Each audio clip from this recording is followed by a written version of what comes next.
Chapter 31. The Monk. 2 men lay prone upon the ground, one bathed in blood and motionless, with his face toward the earth. This one was dead.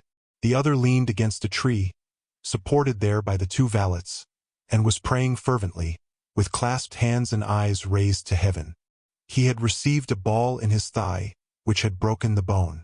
The young men first approached the dead man. "He is a priest," said Bragelonne. "He has worn the tonsure. Oh, the scoundrels! To lift their hands against a minister of God." "Come here, sir," said Urban, an old soldier who had served under the Cardinal Duke in all his campaigns. "Come here, there is nothing to be done with him, whilst we may perhaps be able to save the other." The wounded man smiled sadly. "Save me? Oh, no," said he, "but help me to die if you can." "Are you a priest?" asked Raoul. "No, sir. I ask, as your unfortunate companion appeared to me to belong to the church." "He is the curate of Bethune, sir, and was carrying the holy vessels belonging to his church, and the treasure of the chapter, to a safe place, the prince having abandoned our town yesterday. And as it was known that bands of the enemy were prowling about the country, no one dared to accompany the good man, so I offered to do so. And, sir," continued the wounded man, "I suffer much and would like, if possible, to be carried to some house." "Where you can be relieved?" asked de Guiche. "No, where I can confess." "But perhaps you are not so dangerously wounded as you think," said Raoul. "Sir," replied the wounded man, "believe me, there is no time to lose. The ball has broken the thigh bone and entered the intestines." "Are you a surgeon?" asked de Guiche. "No, but I know a little about wounds, and mine, I know, is mortal. Try, therefore, either to carry me to some place where I may see a priest, or take the trouble to send one to me here. It is my soul that must be saved. As for my body, it is lost.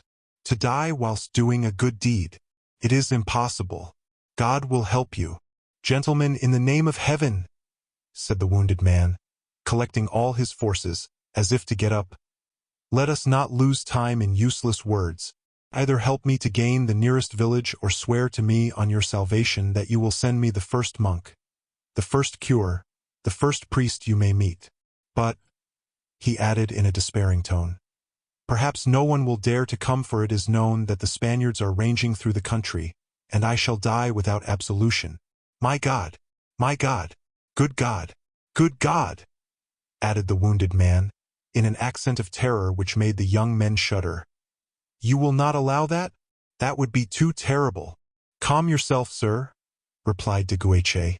"I swear to you, you shall receive the consolation that you ask. Only tell us where we shall find a house at which we can demand aid, and a village from which we can fetch a priest." "Thank you, and God reward you. About half a mile from this, on the same road, there is an inn, and about a mile further on, after leaving the inn, you will reach the village of Greeny. There you must find the curate, or if he is not at home, go to the convent of the Augustines, which is the last house on the right, and bring me one of the brothers. Monk or priest, it matters not, provided only that he has received from Holy Church the power of absolving in articulo mortis." "Monsieur d'Armings," said de Guiche, "remain beside this unfortunate man and see that he is removed as gently as possible. The Vicomte and myself will go and find a priest." "Go, sir," replied the tutor. "But in heaven's name do not expose yourself to danger. Do not fear. Besides, we are safe for today. You know the axiom, non bis in idem." "Courage, sir," said Raoul to the wounded man. "We are going to execute your wishes." "May heaven prosper you," replied the dying man, with an accent of gratitude impossible to describe. The 2 young men galloped off in the direction mentioned, and in 10 minutes reached the inn. Raoul, without dismounting, called to the host and announced that a wounded man was about to be brought to his house, and begged him in the meantime to prepare everything needful. He desired him also, should he know in the neighborhood any doctor or chirurgeon, to fetch him, taking on himself the payment of the messenger. The host, who saw 2 young noblemen, richly clad, promised everything they required, and our 2 cavaliers, after seeing that preparations for the reception were actually begun, started off again and proceeded rapidly toward Greeny. They had gone rather more than a league and had begun to descry the first houses of the village, the red-tiled roofs of which stood out from the green trees which surrounded them. When, coming toward them mounted on a mule, they perceived a poor monk, whose large hat and grey worsted dress made them take him for an Augustine brother. Chance for once seemed to favor them in sending what they were so assiduously seeking. He was a man about 22 or 23 years old, but who appeared much older from ascetic exercises. His complexion was pale, not of that deadly pallor which is a kind of neutral beauty, but of a bilious yellow hue. His colorless hair was short and scarcely extended beyond the circle formed by the hat around his head, and his light blue eyes seemed destitute of any expression. "Sir," began Raoul with his usual politeness, "are you an ecclesiastic?" "Why do you ask me that?" replied the stranger, with a coolness which was barely civil. "Because we want to know," said de Guiche haughtily. The stranger touched his mule with his heel and continued his way. In a second de Guiche had sprung before him and barred his passage. "Answer, sir," exclaimed he. "You have been asked politely, and every question is worth an answer. I suppose I am free to say or not to say who I am to two strangers who take a fancy to ask me." It was with difficulty that de Guiche restrained the intense desire he had of breaking the monk's bones. "In the first place," he said, making an effort to control himself, "we are not people who may be treated anyhow. My friend there is the Viscount of Bragelonne, and I am the Count de Guiche. Nor was it from caprice we asked the question. For there is a wounded and dying man who demands the succor of the Church. If you be a priest, I conjure you in the name of humanity to follow me to aid this man. If you be not, it is a different matter, and I warn you in the name of courtesy, of which you appear profoundly ignorant, that I shall chastise you for your insolence." The pale face of the monk became so livid and his smile so strange, that Raoul, whose eyes were still fixed upon him, felt as if this smile had struck to his heart like an insult. "He is some Spanish or Flemish spy," said he, putting his hand to his pistol. A glance, threatening and transient as lightning, replied to Raoul. "Well, sir," said de Guiche, "are you going to reply?" "I am a priest," said the young man. "Then, father," said Raoul, forcing himself to convey a respect by speech that did not come from his heart, "if you are a priest you have an opportunity, as my friend has told you, of exercising your vocation. At the next inn you will find a wounded man, now being attended by our servants, who has asked the assistance of a minister of God." "I will go," said the monk, and he touched his mule. "If you do not go, sir," said de Guiche, "remember that we have two steeds able to catch your mule and the power of having you seized wherever you may be, and then I swear your trial will be summary. One can always find a tree and a cord." The monk's eye again flashed, but that was all. He merely repeated his phrase, "I will go," and he went. "Let us follow him," said de Guiche. "It will be the surest plan." "I was about to propose so doing," answered de Bragelonne. In the space of 5 minutes the monk turned around to ascertain whether he was followed or not. "You see," said Raoul, "we have done wisely." "What a horrible face that monk has," said de Guiche. "Horrible," replied Raoul, "especially in expression." "Yes, yes," said de Guiche. "A strange face, but these monks are subject to such degrading practices. Their fasts make them pale, the blows of the discipline make them hypocrites, and their eyes become inflamed through weeping for the good things of this life we common folk enjoy, but they have lost." "Well," said Raoul, "the poor man will get his priest, but, by heaven, the penitent appears to me to have a better conscience than the confessor. I confess I am accustomed to priests of a very different appearance." "Ah!" exclaimed de Guiche. "You must understand that this is one of those wandering brothers, who go begging on the high road until some day a benefice falls down from heaven on them. They are mostly foreigners, Scotch, Irish, or Danish. I have seen them before. As ugly? No, but reasonably hideous. What a misfortune for the wounded man to die under the hands of such a friar." "Pshaw!" said de Guiche. "Absolution comes not from him who administers it, but from God. However, for my part, I would rather die unshriven than have anything to say to such a confessor. You are of my opinion, are you not, Viscount? And I see you playing with the pommel of your sword, as if you had a great inclination to break the Holy Father's head." "Yes, Count, It is a strange thing and one which might astonish you, but I feel an indescribable horror at the sight of yonder man. Have you ever seen a snake rise up on your path? Never, answered de Guiche. Well, it has happened to me to do so in our Blaisois forests, and I remember that the first time I encountered one with its eyes fixed upon me, curled up, swinging its head and pointing its tongue, I remained fixed, pale and as though fascinated, until the moment when the Comte de la Fere— Your father? Asked de Guiche. No, my guardian, replied Raoul, blushing. Very well. Until the moment when the Comte de la Fere, resumed Raoul, said, Come, Bragelonne, draw your sword. Then only I rushed upon the reptile and cut it in two, just at the moment when it was rising on its tail and hissing, ere it sprang upon me. Well, I vow I felt exactly the same sensation at sight of that man when he said, Why do you ask me that? And looked so strangely at me. Then you regret that you did not cut your serpent in two morsels? Faith, yes, almost, said Raoul. They had now arrived within sight of the little inn, and could see on the opposite side the procession bearing the wounded man and guided by Monsieur d'Armings. The youths spurred on. There is the wounded man, said de Guiche, passing close to the Augustine brother.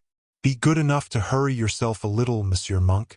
As for Raoul, he avoided the monk by the whole width of the road and passed him, turning his head away in repulsion. The young men rode up to the wounded man to announce that they were followed by the priest. He raised himself to glance in the direction which they pointed out, saw the monk, and fell back upon the litter, his face illumined by joy. And now, said the youths, we have done all we can for you, and as we are in haste to rejoin the prince's army, we must continue our journey. You will excuse us, sir, but we are told that a battle is expected, and we do not wish to arrive the day after it. Go, my young sirs, said the sick man, and may you both be blessed for your piety. You have done for me, as you promised, all that you could do. As for me, I can only repeat, may God protect you and all dear to you. Sir, said de Guiche to his tutor, we will precede you, and you can rejoin us on the road to Cambrin. The host was at his door, and everything was prepared, bed, bandages, and lint, and a groom had gone to Lens, the nearest village, for a doctor.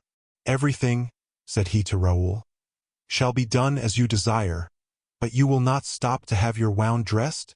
Oh, my wound mine, 'tis nothing, replied the Viscount. It will be time to think about it when we next halt. Only have the goodness, should you see a cavalier who makes inquiries about a young man on a chestnut horse followed by a servant, to tell him, in fact, that you have seen me, but that I have continued my journey and intend to dine at Mazingarbe and to stop at Cambrin. This cavalier is my attendant. Would it not be safer and more certain if I should ask him his name and tell him yours? Demanded the host. There is no harm in over-precaution. I am the Viscount de Bragelonne, and he is called Grimaud. At this moment the wounded man arrived from one direction and the monk from the other, the latter dismounting from his mule and desiring that it should be taken to the stables without being unharnessed. Sir Monk, said de Guiche, confess well that brave man, and be not concerned for your expenses or for those of your mule. All is paid.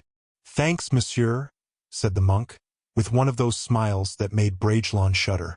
Come, Count, said Raoul, who seemed instinctively to dislike the vicinity of the Augustine. Come, I feel ill here. And the two young men spurred on. The litter, borne by two servants, now entered the house.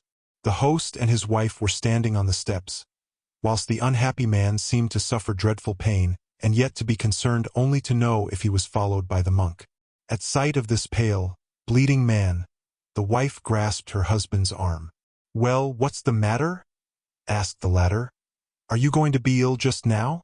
No, but look, replied the hostess, pointing to the wounded man. I ask you if you recognize him? That man, wait a bit. Ah, I see you know him, exclaimed the wife. For you have become pale in your turn. Truly, cried the host, misfortune is coming on our house. It is the former executioner of Bethune. The former executioner of Bethune, murmured the young monk, shrinking back and showing on his countenance the feeling of repugnance which his penitent inspired. Monsieur d'Armings, who was at the door, perceived his hesitation. Sir Monk, said he, whether he is now or has been an executioner, This unfortunate being is none the less a man. Render to him, then, the last service he can by any possibility ask of you, and your work will be all the more meritorious." The monk made no reply, but silently wended his way to the room where the two valets had deposited the dying man on a bed. D'Arminges and Olivain and the two grooms then mounted their horses, and all four started off at a quick trot to rejoin Raoul and his companion. Just as the tutor and his escort disappeared in their turn, a new traveler stopped on the threshold of the inn. "What does your worship want?" demanded the host, pale and trembling from the discovery he had just made. The traveler made a sign as if he wished to drink, and then pointed to his horse and gesticulated like a man who was brushing something. "Ah, diable," said the host to himself. "This man seems dumb. And where will your worship drink?" "There," answered the traveler, pointing to the table. "I was mistaken," said the host. "He's not quite dumb. And what else does your worship wish for?" "To know if you have seen a young man pass, 15 years of age, mounted on a chestnut horse and followed by a groom? The Viscount de Bragelonne?" "Just so." "Then you are called Monsieur Grimaud?" The traveler made a sign of assent. "Well, then," said the host, "your young master was here a quarter of an hour ago. He will dine at Mazingarbe and sleep at Cambrin." "How far is Mazingarbe?" 2 miles and a half. "Thank you." Grimaud was drinking his wine silently and had just placed his glass on the table to be filled a second time, when a terrific scream resounded from the room occupied by the monk and the dying man. Grimaud sprang up. "What is that?" said he. "Whence comes that cry?" "From the wounded man's room," replied the host. "What wounded man?" "The former executioner of Bethune, who has just been brought in here, assassinated by Spaniards, and who is now being confessed by an Augustine friar." "The old executioner of Bethune," muttered Grimaud. "A man between 55 and 60, tall, strong, swarthy, black hair and beard?" "That is he, except that his beard has turned gray and his hair is white." "Do you know him?" asked the host. "I have seen him once," replied Grimaud, a cloud darkening his countenance at the picture so suddenly summoned to the bar of recollection. At this instant a second cry, less piercing than the first, but followed by prolonged groaning, was heard. The three listeners looked at one another in alarm. "We must see what it is," said Grimaud. "It sounds like the cry of one who is being murdered," murmured the host. "Mon Dieu!" said the woman, crossing herself. If Grimaud was slow in speaking, we know that he was quick to act. He sprang to the door and shook it violently, but it was bolted on the other side. "Open the door!" cried the host. "Open it instantly, Sir Monk." No reply. "Unfasten it, or I will break it in," said Grimaud. The same silence, and then, ere the host could oppose his design, Grimaud seized a pair of pincers he perceived in a corner and forced the bolt. The room was inundated with blood, dripping from the mattresses upon which lay the wounded man, speechless. The monk had disappeared. "The monk!" cried the host. "Where is the monk?" Grimaud sprang toward an open window which looked into the courtyard. "He has escaped by this means," exclaimed he. "Do you think so?" said the host, bewildered. "Boy, see if the mule belonging to the monk is still in the stable." "There is no mule," cried he to whom this question was addressed. The host clasped his hands and looked around him suspiciously, whilst Grimaud knit his brows and approached the wounded man, whose worn, hard features awoke in his mind such awful recollections of the past. "There can be no longer any doubt but that it is himself," said he. "Does he still live?" inquired the innkeeper. Making no reply, Grimaud opened the poor man's jacket to feel if the heart beat, whilst the host approached in his turn. But in a moment they both fell back, the host uttering a cry of horror and Grimaud becoming pallid. The blade of a dagger was buried up to the hilt in the left side of the executioner. "Run! Run for help!" cried Grimaud, "and I will remain beside him here." The host quitted the room in agitation, and as for his wife, she had fled at the sound of her husband's cries. Chapter 32. The Absolution. This is what had taken place. We have seen that it was not of his own free will, but, on the contrary, very reluctantly, that the monk attended the wounded man who had been recommended to him in so strange a manner. Perhaps he would have sought to escape by flight, had he seen any possibility of doing so.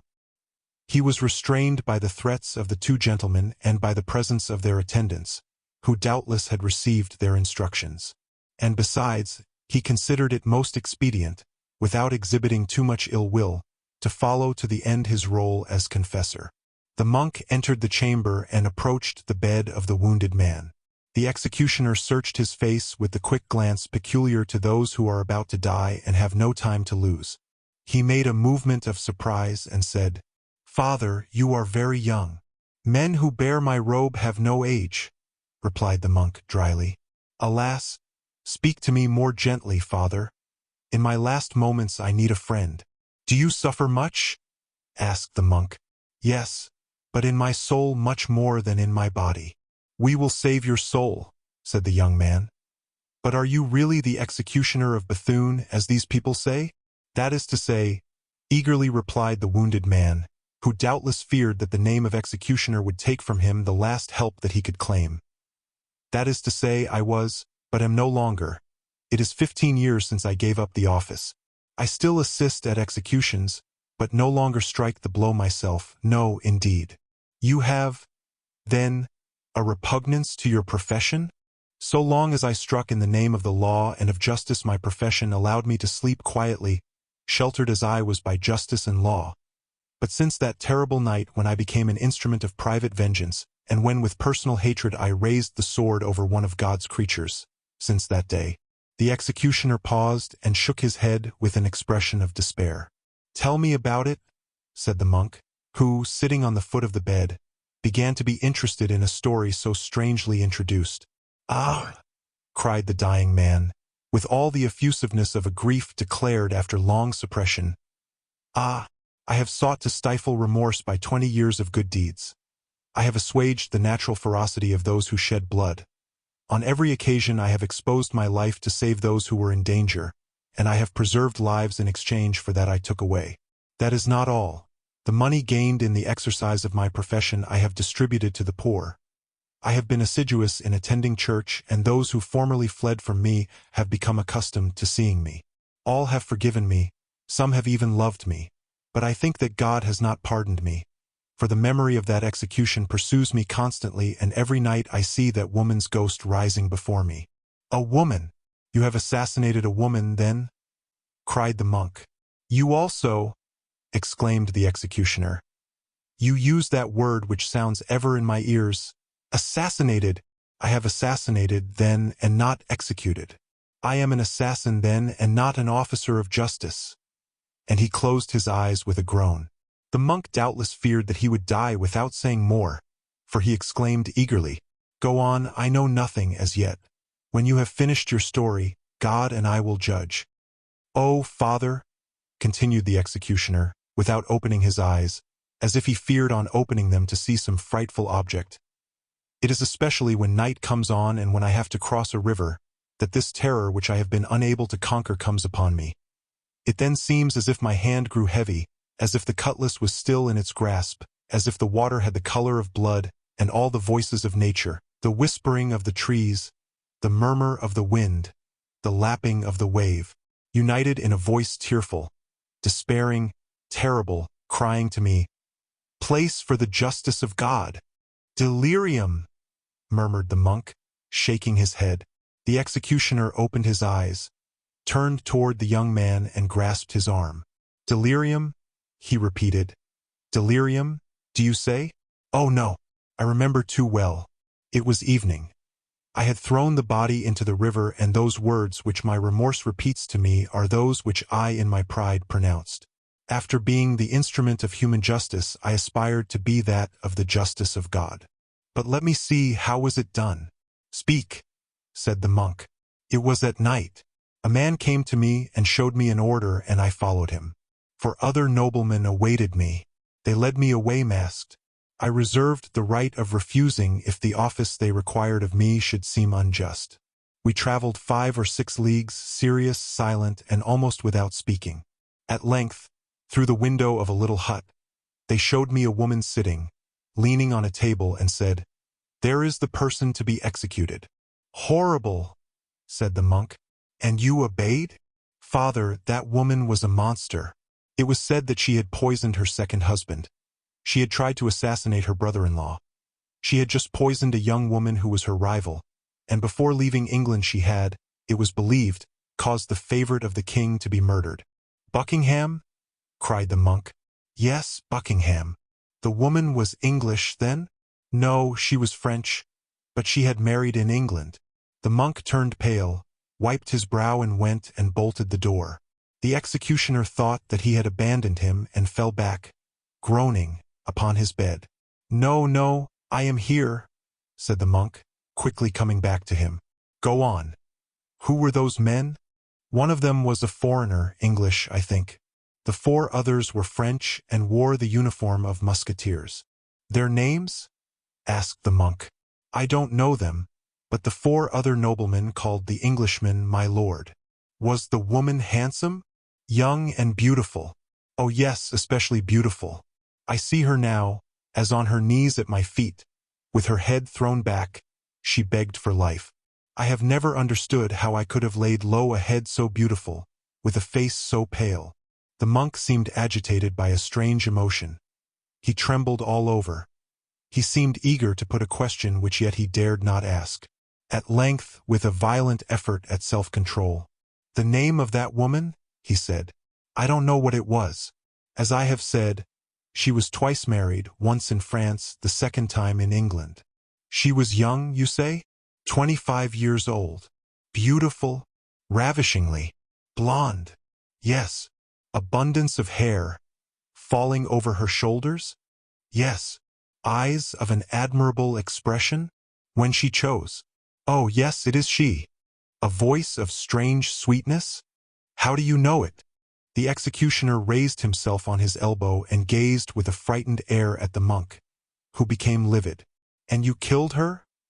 the monk exclaimed. "You were the tool of those cowards who dared not kill her themselves? You had no pity for that youthfulness, that beauty, that weakness? You killed that woman? Alas! I have already told you, Father, that woman, under that angelic appearance, had an infernal soul, and when I saw her, when I recalled all the evil she had done to me, to you, what could she have done to you? Come, tell me. She had seduced and ruined my brother, a priest. She had fled with him from her convent. With your brother? Yes, my brother was her first lover, and she caused his death. Oh, Father, do not look in that way at me. Oh, I am guilty, then. You will not pardon me? The monk recovered his usual expression. Yes, yes, he said. I will pardon you if you tell me all. Oh, cried the executioner. All. Answer, then. If she seduced your brother, you said she seduced him, did you not? Yes. If she caused his death, you said that she caused his death?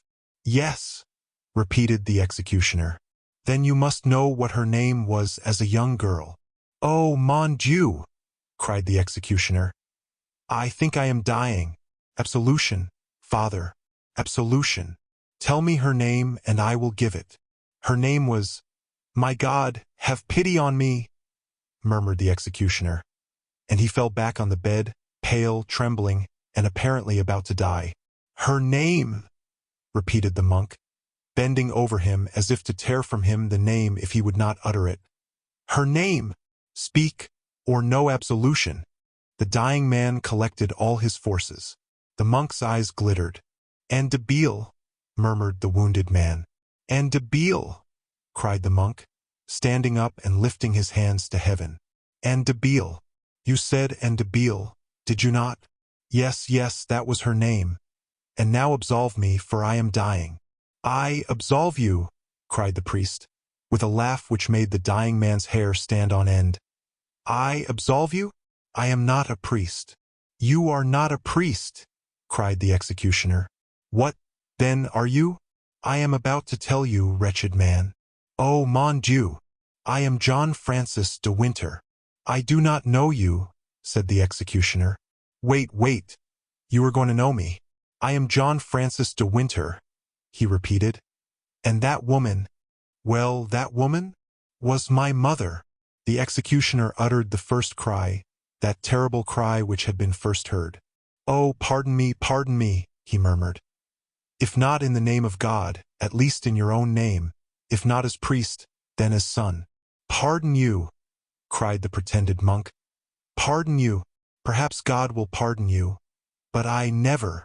"For pity's sake," said the executioner, extending his arms. "No pity for him who had no pity. Die impenitent. Die in despair. Die and be damned." And drawing a poniard from beneath his robe, he thrust it into the breast of the wounded man, saying, "Here is my absolution." Then was heard that second cry, not so loud as the first and followed by a long groan. The executioner, who had lifted himself up, fell back upon his bed. As to the monk, without withdrawing the poniard from the wound, he ran to the window, opened it, leaped out into the flowers of a small garden, glided onward to the stable, took out his mule, went out by a back gate, ran to a neighboring thicket, threw off his monkish garb, took from his valise the complete habiliment of a cavalier, clothed himself in it, went on foot to the first post, secured there a horse, and continued with a loose rein his journey to Paris.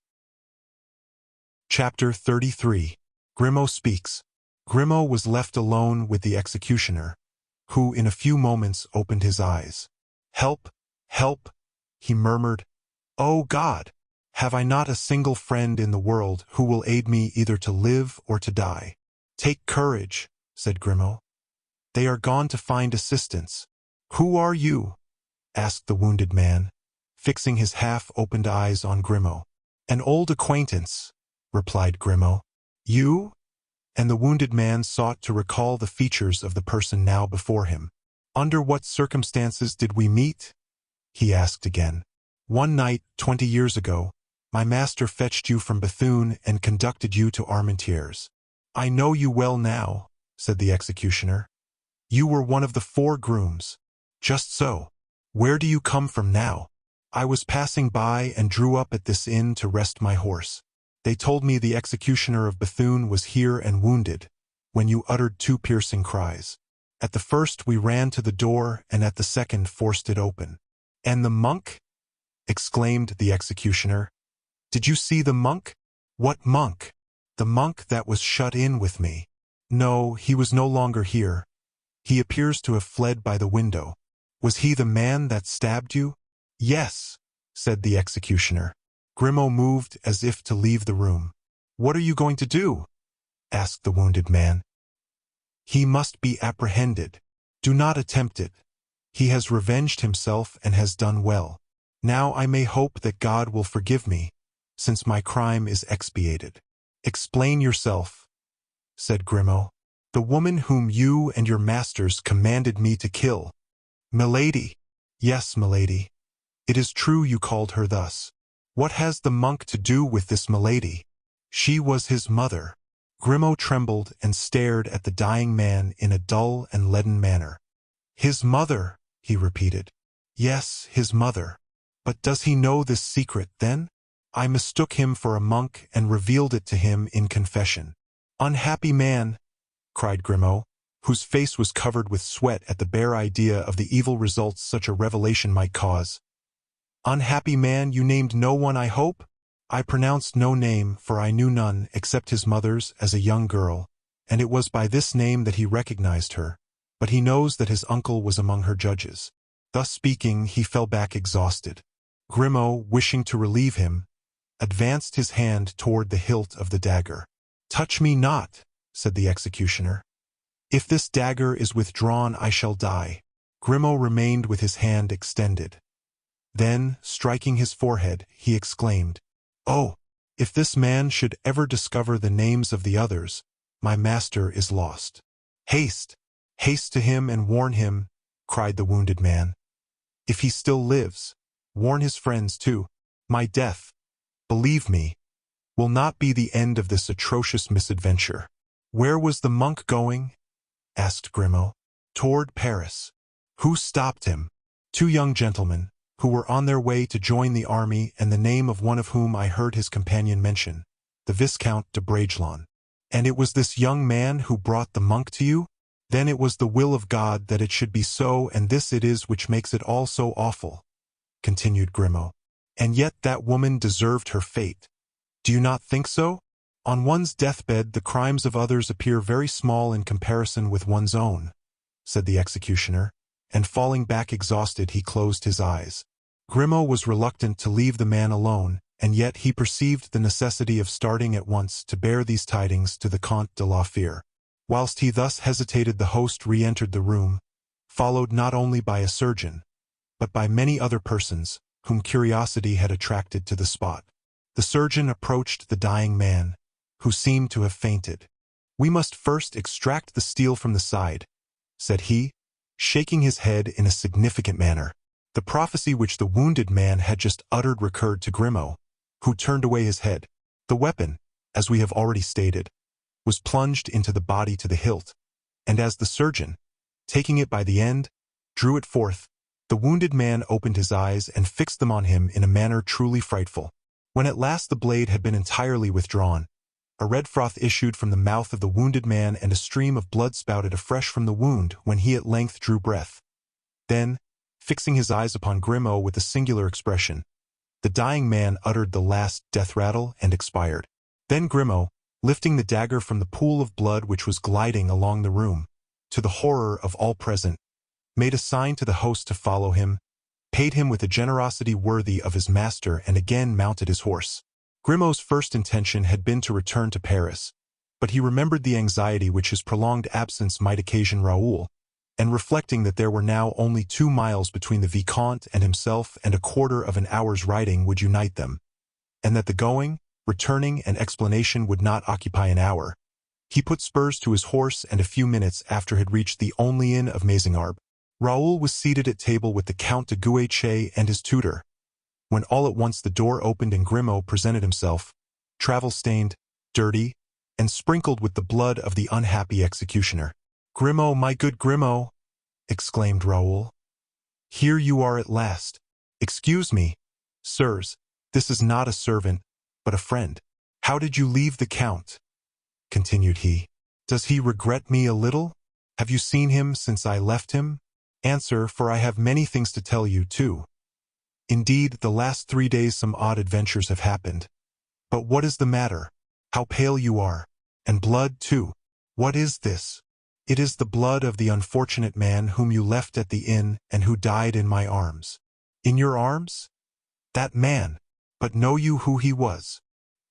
"He used to be the headsman of Bethune." "You knew him? And he is dead?" "Yes." "Well, sir," said Darmanges, "it is the common lot. Even an executioner is not exempted. I had a bad opinion of him the moment I saw his wound, and since he asked for a monk, you know that it was his opinion, too, that death would follow." At the mention of the monk, Grimaud became pale. "Come, come," continued Darmanges, to dinner. For like most men of his age and generation, he did not allow sentiment or sensibility to interfere with a repast. "You are right, sir," said Raoul. "Come, Grimaud, order dinner for yourself, and when you have rested a little we can talk." "No, sir, no," said Grimaud. "I cannot stop a moment. I must start for Paris again immediately." "What? You start for Paris? You are mistaken. It is Olivain who leaves me. You are to remain." "On the contrary, Olivain is to stay and I am to go. I have come for nothing else but to tell you so." "But what is the meaning of this change?" "I cannot tell you." "Explain yourself." "I cannot explain myself." "Come, tell me, what is the joke?" "Monsieur le Vicomte knows that I never joke." "Yes, but I know also that Monsieur le Comte de la Fere arranged that you were to remain with me and that Olivain should return to Paris." "I shall follow the Count's directions." "Not under present circumstances, monsieur." "Perhaps you mean to disobey me?" "Yes, monsieur, I must." "You persist, then?" "Yes, I am going. May you be happy, monsieur." And Grimaud saluted and turned toward the door to go out. Raoul, angry and at the same time uneasy, ran after him and seized him by the arm. "Grimaud," he cried, "remain, I wish it." "Then," replied Grimaud, "you wish me to allow Monsieur le Comte to be killed." He saluted and made a movement to depart. "Grimaud, my friend," said the Viscount, "will you leave me thus, in such anxiety? Speak, speak." In heaven's name. And Raoul fell back trembling upon his chair. I can tell you but one thing, sir, for the secret you wish to know is not my own. You met a monk, did you not? Yes. The young men looked at each other with an expression of fear. You conducted him to the wounded man and you had time to observe him, and perhaps you would know him again were you to meet him. Yes, yes, cried both young men. Very well. If ever you meet him again, wherever it may be, whether on the high road or in the street or in a church, anywhere that he or you may be, put your foot on his neck and crush him without pity, without mercy, as you would crush a viper or a scorpion. Destroy him utterly and quit him not until he is dead. The lives of 5 men are not safe, in my opinion, as long as he is on the earth. And without adding another word, Grimaud, profiting by the astonishment and terror into which he had thrown his auditors, rushed from the room. 2 minutes later the thunder of a horse's hoofs was heard upon the road. It was Grimaud on his way to Paris. When once in the saddle Grimaud reflected on 2 things. First, that at the pace he was going his horse would not carry him 10 miles, and secondly, that he had no money. But Grimaud's ingenuity was more prolific than his speech, and therefore at the first halt he sold his steed and with the money obtained from the purchase took post horses. Chapter 34. On the eve of battle, Raoul was aroused from his somber reflections by his host, who rushed into the apartment crying out, "The Spaniards! The Spaniards!" That cry was of such importance as to overcome all preoccupation. The young men made inquiries and ascertained that the enemy was advancing by way of Hodin and Bethune. While Monsieur d'Armings gave orders for the horses to be made ready for departure, the 2 young men ascended to the upper windows of the house and saw in the direction of Marsin and of Lens a large body of infantry and cavalry. This time it was not a wandering troop of partisans. It was an entire army. There was therefore nothing for them to do but to follow the prudent advice of Monsieur d'Armings and beat a retreat. They quickly went downstairs. Monsieur d'Armings was already mounted. Olivain had ready the horses of the young men, and the lackeys of the Count de Guiche guarded carefully between them the Spanish prisoner, mounted on a pony which had been bought for his use. As a further precaution they had bound his hands. The little company started off at a trot on the road to Cambrin, where they expected to find the prince. But he was no longer there, having withdrawn on the previous evening to La Bassée, misled by false intelligence of the enemy's movements. Deceived by this intelligence, he had concentrated his forces between Vieille-Chapelle and La Venthie, and after a reconnaissance along the entire line, in company with Marshal de Gramont, he had returned and seated himself before a table with his officers around him. He questioned them as to the news they had each been charged to obtain, but nothing positive had been learned. The hostile army had disappeared 2 days before and seemed to have gone out of existence. Now an enemy is never so near and consequently so threatening as when he has completely disappeared. The prince was, therefore, contrary to his custom, gloomy and anxious, when an officer entered and announced to Marshal de Gramont that someone wished to see him. The Duc de Gramont received permission from the prince by a glance and went out. The prince followed him with his eyes and continued looking at the door. No one ventured to speak, for fear of disturbing him. Suddenly a dull and heavy noise was heard. The prince leaped to his feet, extending his hand in the direction whence came the sound. There was no mistaking it. It was the noise of cannon. Every one stood up. At that moment the door opened. "Monseigneur," said Marshal de Gramont with a radiant face, "will your highness permit my son, Count de Guiche, and his traveling companion, Viscount de Bragelonne, to come in and give news of the enemy, whom they have found while we were looking for him?" "What?" eagerly replied the prince. "Will I permit? I not only permit, I desire. Let them come in." The marshal introduced the 2 young men and placed them face to face with the prince. "Speak, gentlemen," said the prince, saluting them. "First speak. We shall have time afterward for the usual compliments. The most urgent thing now is to learn where the enemy is and what he is doing." It fell naturally to the Count de Guiche to make reply. Not only was he the elder, but he had been presented to the prince by his father. Besides, he had long known the prince, whilst Raoul now saw him for the first time. He therefore narrated to the prince what they had seen from the inn at Mazingarbe. Meanwhile Raoul closely observed the young general, already made so famous by the battles of Rocroi, Fribourg, and Nordlingen. Louis de Bourbon, Prince de Condé, who, since the death of his father Henri de Bourbon, was called, in accordance with the custom of that period, Monsieur le Prince, was a young man, not more than 26 or 27 years old, with the eye of an eagle agil occhi grafani, as Dante says, aquiline nose, long, waving hair, of medium height, well-formed, possessed of all the qualities essential to the successful soldier, that is to say, the rapid glance, quick decision, fabulous courage. At the same time he was a man of elegant manners and strong mind, so that in addition to the revolution he had made in war, by his new contributions to its methods, he had also made a revolution at Paris, among the young noblemen of the court, whose natural chief he was, and who, in distinction from the social leaders of the ancient court, modeled after Bassompierre, Bellegarde, and the Duc d'Angoulême, were called the Petits Maîtres. At the first words of the Count de Guiche, the prince, having in mind the direction whence came the sound of cannon, had understood everything. The enemy was marching upon Lens, with the intention, doubtless, of securing possession of that town and separating from France the army of France. But in what force was the enemy? Was it a corps sent out to make a diversion? Was it an entire army? To this question de Guiche could not respond.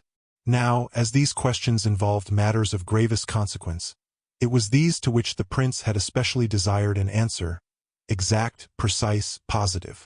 Raoul conquered the very natural feeling of timidity he experienced and approaching the prince. "My lord," he said, "will you permit me to hazard a few words on that subject, which will perhaps relieve you of your uncertainty?" The prince turned and seemed to cover the young man with a single glance. He smiled on perceiving that he was a child hardly 15 years old. "Certainly, monsieur, speak," he said, softening his stern, accented tones, as if he were speaking to a woman. "My lord," said Raoul, blushing, "might examine the Spanish prisoner." "Have you a Spanish prisoner?" cried the prince. "Yes, my lord." "Ah, that is true," said de Guiche. "I had forgotten it." "That is easily understood. It was you who took him, Count?" said Raoul, smiling. The old marshal turned toward the Viscount, grateful for that praise of his son, whilst the prince exclaimed, "The young man is right. Let the prisoner be brought in." Meanwhile the prince took de Guiche aside and asked him how the prisoner had been taken and who this young man was. "Monsieur," said the prince, turning toward Raoul, "I know that you have a letter from my sister, Madame de Longueville, but I see that you have preferred commending yourself to me by giving me good counsel."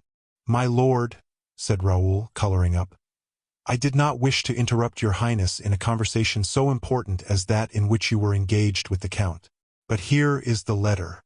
"Very well," said the prince. "Give it to me later. Here is the prisoner. Let us attend to what is most pressing." The prisoner was one of those military adventurers who sold their blood to whoever would buy, and grew old in stratagems and spoils. Since he had been taken he had not uttered a word, so that it was not known to what country he belonged. The prince looked at him with unspeakable distrust. "Of what country are you?" asked the prince. The prisoner muttered a few words in a foreign tongue. Ah, it seems that he is a Spaniard. Do you speak Spanish, Grammont?" "Faith, my lord, but indifferently." "And I not at all," said the prince, laughing. "Gentlemen," he said, turning to those who were near him, "can any one of you speak Spanish and serve me as interpreter?" "I can, my lord," said Raoul. "Ah, you speak Spanish? Enough, I think, to fulfill your highness's wishes on this occasion." Meanwhile the prisoner had remained impassive, and as if he had no understanding of what was taking place. "My lord asks of what country you are," said the young man in the purest Castilian. "Ich bin ein Deutscher," replied the prisoner. "What in the devil does he say?" asked the prince. "What new gibberish is that?" "He says he is German, my lord," replied Raoul. "But I doubt it, for his accent is bad and his pronunciation defective." "Then you speak German also?" asked the prince. "Yes, my lord."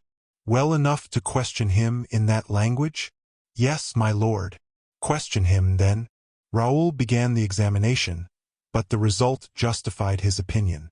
The prisoner did not understand, or seemed not to understand, what Raoul said to him, and Raoul could hardly understand his replies, containing a mixture of Flemish and Alsatian. However, amidst all the prisoner's efforts to elude a systematic examination, Raoul had recognized his natural accent. Non siete Spagnolo, he said. Non siete Tedesco, siete Italiano. The prisoner started and bit his lips. Ah, that, said the prince. I understand that language thoroughly, and since he is Italian I will myself continue the examination.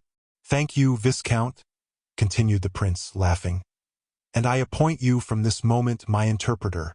But the prisoner was not less unwilling to respond in Italian than in the other languages.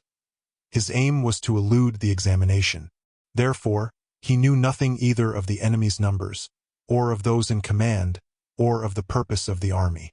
Very good, said the prince, understanding the reason of that ignorance.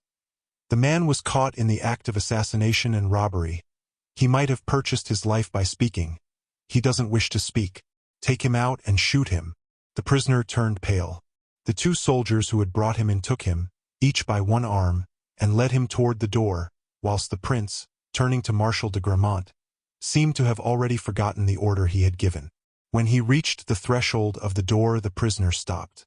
The soldiers, who knew only their orders, attempted to force him along.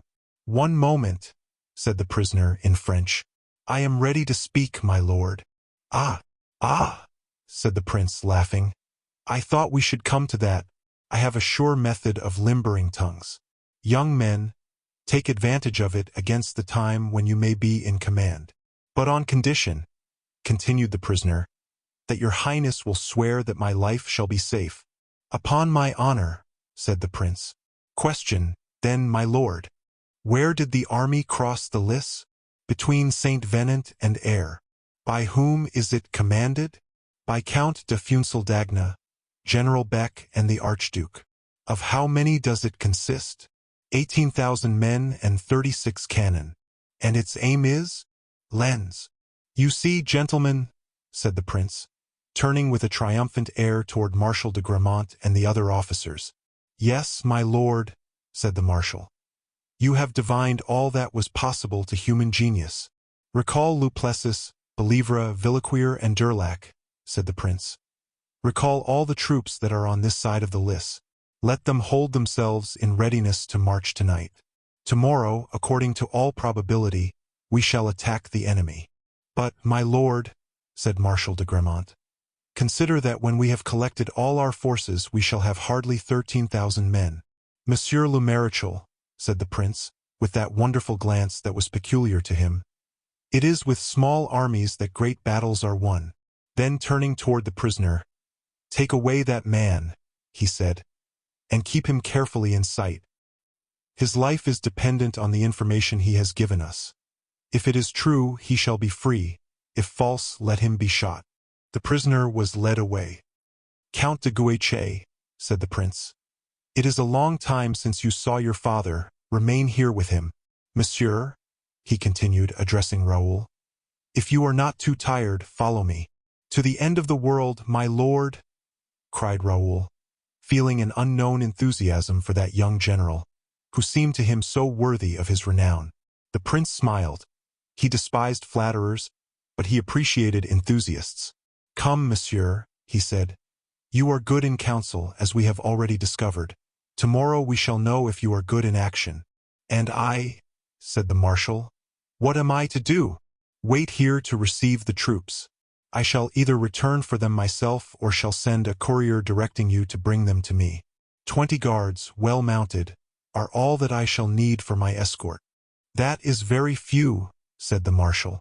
"It is enough," replied the prince. "Have you a good horse, Monsieur de Bragelonne?" "My horse was killed this morning, my lord, and I am mounted provisionally on my lackeys. Choose for yourself in my stables the horse you like best. No false modesty. Take the best horse you can find. You will need it this evening, perhaps. You will certainly need it tomorrow." Raoul didn't wait to be told twice. He knew that with superiors, especially when those superiors are princes, the highest politeness is to obey without delay or argument.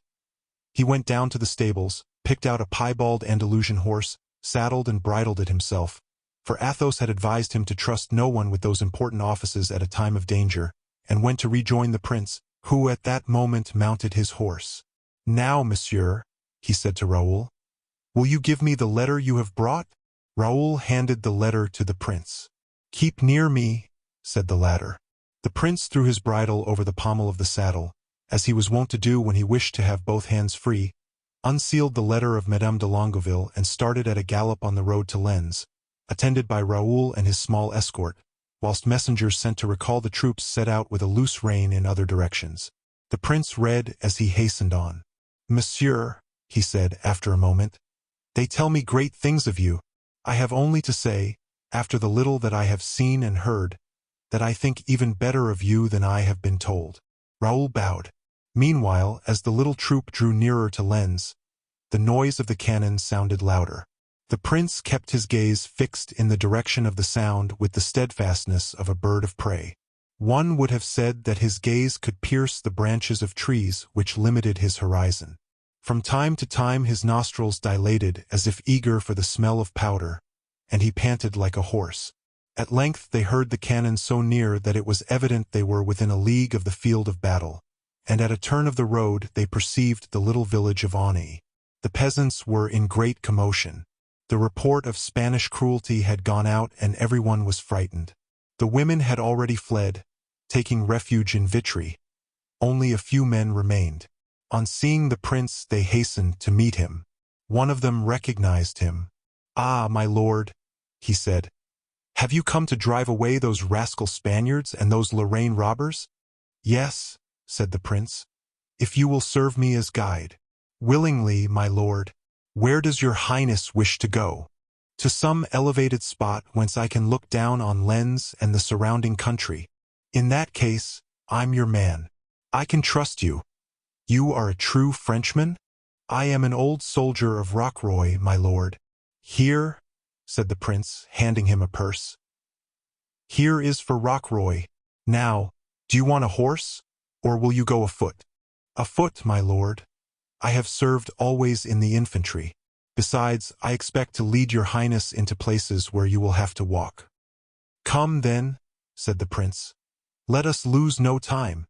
The peasant started off, running before the prince's horse. Then, 100 steps from the village, he took a narrow road hidden at the bottom of the valley. For a half-league they proceeded thus, the cannon shot sounding so near that they expected at each discharge to hear the hum of the balls. At length they entered a path which, going out from the road, skirted the mountainside. The prince dismounted, ordered one of his aides and Raoul to follow his example, and directed the others to await his orders, keeping themselves meanwhile on the alert. He then began to ascend the path. In about 10 minutes they reached the ruins of an old chateau. Those ruins crowned the summit of a hill which overlooked the surrounding country. At a distance of hardly a quarter of a league they looked down on Lens at bay, and before Lens the enemy's entire army. With a single glance the prince took in the extent of country that lay before him, from Lens as far as Vimy. In a moment the plan of the battle, which on the following day was to save France the second time from invasion, was unrolled in his mind. He took a pencil, tore a page from his tablets, and wrote, "My dear Marshal, in an hour Lens will be in the enemy's possession. Come and rejoin me. Bring with you the whole army. I shall be at Vendin to place it in position. Tomorrow we shall retake Lens and beat the enemy." Then, turning toward Raoul, "Go, monsieur," he said. "Ride fast and give this letter to Monsieur de Gramont." Raoul bowed, took the letter, went hastily down the mountain, leaped on his horse and set out at a gallop. A quarter of an hour later he was with the marshal. A portion of the troops had already arrived and the remainder was expected from moment to moment. Marshal de Gramont put himself at the head of all the available cavalry and infantry and took the road to Vendin, leaving the Duc de Chatillon to await and bring on the rest. All the artillery was ready to move, and started off at a moment's notice. It was 7 o'clock in the evening when the marshal arrived at the appointed place. The prince awaited him there. As he had foreseen, Lens had fallen into the hands of the enemy immediately after Raoul's departure. The event was announced by the cessation of the firing. As the shadows of night deepened, the troops summoned by the prince arrived in successive detachments. Orders were given that no drum should be beaten, no trumpet sounded. At 9 o'clock the night had fully come. Still a last ray of twilight lighted the plain. The army marched silently, the prince at the head of the column. Presently the army came in sight of Lens. 2 or 3 houses were in flames, and a dull noise was heard which indicated what suffering was endured by a town taken by assault. The prince assigned to everyone his post. Marshal de Gramont was to hold the extreme left, resting on Maricourt. The Duc de Chatillon commanded the center. Finally, the prince led the right wing, resting on Auny. The order of battle on the morrow was to be that of the positions taken in the evening. Each one, on awaking, would find himself on the field of battle. The movement was executed in silence and with precision. At 10 o'clock everyone was in his appointed position. At 10:30 the prince visited the posts and gave his final orders for the following day. 3 things were especially urged upon the officers, who were to see that the soldiers observed them scrupulously. The first, that the different corps should so march that cavalry and infantry should be on the same line and that each body should protect its gaps. The second, to go to the charge no faster than a walk. The third, to let the enemy fire first. The prince assigned the Count de Guéchet to his father and kept Bragelonne near his own person. But the 2 young men sought the privilege of passing the night together, and it was accorded them. A tent was erected for them near that of the marshal. Although the day had been fatiguing, neither of them was inclined to sleep. And besides, even for old soldiers the evening before a battle is a serious time. It was so with greater reason to 2 young men who were about to witness for the first time that terrible spectacle. On the evening before a battle one thinks of 1,000 things forgotten till then. Those who are indifferent to one another become friends, and those who are friends become brothers. It need not be said that if in the depths of the heart there is a sentiment more tender, it reaches then, quite naturally, the highest exaltation of which it is capable. Some sentiment of this kind must have been cherished by each one of these 2 friends. For each of them almost immediately sat down by himself at an end of the tent and began to write. The letters were long, the 4 pages were covered with closely written words. The writers sometimes looked up at each other and smiled. They understood without speaking, their organizations were so delicate and sympathetic. The letters being finished, each put his own into 2 envelopes, so that no one, without tearing the first envelope, could discover to whom the second was addressed. Then they drew near to each other and smilingly exchanged their letters. "In case any evil should happen to me," said Bragelonne. "In case I should be killed," said de Guéchet. They then embraced each other like 2 brothers, and each wrapping himself in his cloak, they soon passed into that kindly sleep of youth which is the prerogative of birds, flowers, and infants. Chapter 35. A dinner in the old style. The second interview between the former musketeers was not so formal and threatening as the first. Athos, with his superior understanding, wisely deemed that the supper table would be the most complete and satisfactory point of reunion, and at the moment when his friends, in deference to his deportment and sobriety, dared scarcely speak of some of their former good dinners, he was the first to propose that they should all assemble around some well-spread table and abandon themselves unreservedly to their own natural character and manners, a freedom which had formerly contributed so much to that good understanding between them which gave them the name of the Inseparables. For different reasons this was an agreeable proposition to them all, and it was therefore agreed that each should leave a very exact address, and that upon the request of any of the associates a meeting should be convoked at a famous eating-house in the Rue de la Monnaie, of the sign of the Hermitage. The first rendezvous was fixed for the following Wednesday, at 8 o'clock in the evening precisely. On that day, in fact, the 4 friends arrived punctually at the hour, each from his own abode or occupation. Porthos had been trying a new horse. D'Artagnan was on guard at the Louvre. Aramis had been to visit one of his penitents in the neighborhood, and Athos, whose domicile was established in the Rue Guénégaud, found himself close at hand. They were, therefore, somewhat surprised to meet all together at the door of the Hermitage, Athos starting out from the Pont Neuf, Porthos by the Rue de la Roule, D'Artagnan by the Rue de Fosse Saint-Germain-l'Auxerrois, and Aramis by the Rue de Béthesy. The first words exchanged between the 4 friends, on account of the ceremony which each of them mingled with their demonstration, were somewhat forced, and even the repast began with a kind of stiffness. Athos perceived this embarrassment, and by way of supplying an effectual remedy, called for 4 bottles of champagne. At this order, given in Athos's habitually calm manner, the face of the Gascon relaxed and Porthos's brow grew smooth. Aramis was astonished. He knew that Athos not only never drank, but more, that he had a kind of repugnance to wine. This astonishment was doubled when Aramis saw Athos fill a bumper and toss it off with all his former enthusiasm. His companions followed his example. In a very few minutes the 4 bottles were empty, and this excellent specific succeeded in dissipating even the slightest cloud that might have rested on their spirits. Now the 4 friends began to speak loud, scarcely waiting till one had finished before another began, and each assumed his favorite attitude on or at the table. Soon, strange fact, Aramis undid 2 buttons of his doublet, seeing which Porthos unfastened his entirely. Battles, long journeys, blows given and received, sufficed for the first themes of conversation, which turned upon the silent struggles sustained against him who was now called the great cardinal. "Faith," said Aramis, laughing, "we have praised the dead enough, let us revile the living a little. I should like to say something evil of Mazarin. Is it permissible?" Go on," replied D'Artagnan, laughing heartily. "Relate your story, and I will applaud it if it is a good one." "A great prince," said Aramis, "with whom Mazarin sought an alliance, was invited by him to send him a list of the conditions on which he would do him the honor to negotiate with him.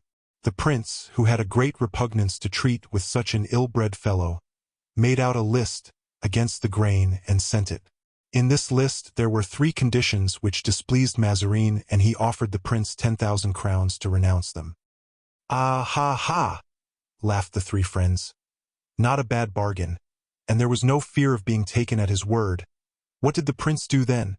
"The prince immediately sent 50,000 francs to Mazarin, begging him never to write to him again, and offered 20,000 francs more, on condition that he would never speak to him."